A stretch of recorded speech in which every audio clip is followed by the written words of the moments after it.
Hi friends, இன்றைக்கி morning எழுந்திரிச்சினுமே first தண்ணி வரும்போதே துணியெல்லாம் வாஷ் பண்ணி போட்டேன்.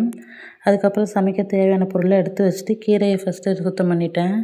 கீரையாகவும் பருப்பு அடுப்பில் வச்சிட்டோம்னா அது வேகிறக்குள்ளே நம்ம காய்கறிலாம் நறுக்கிக்கலாம் அப்படின்னு சொல்லிட்டு அரிசி தண்ணியில் போட்டு கீரையை நல்லா கழுவி பருப்பில் போட்டு அடுப்பில் வச்சுட்டேன். காய்கறி வெங்காயம் தக்காளி எல்லாம் நறுக்கிட்டு வரக்குள்ளே கீரையும் வந்து ரெடியாக இருந்தது.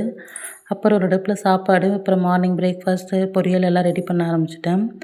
எல்லாம் செஞ்சு முடிச்சுட்டு சமைச்சதெல்லாம் பாத்திரம் மாற்றி வச்சுட்டு அடுப்பு திட்டெல்லாம் துடைச்சி பாத்திரம்லாம் பொறுக்கி போட்டு விளக்கி கழுவிட்டு நான் ஆஃபீஸ் ரெடியாக ஆரம்பிச்சிட்டேன். அப்படியே இன்றைக்கி மார்னிங் பிரேக்ஃபாஸ்ட் லஞ்சு எல்லாம் எப்படிலாம் செஞ்சுருக்கேன்னு பார்த்துலாம் வாங்க. ஒயிட் ரைஸ், கொத்தரங்காய் நடக்கல்ல போட்டு பொரியல் பண்ணியிருந்தேன்.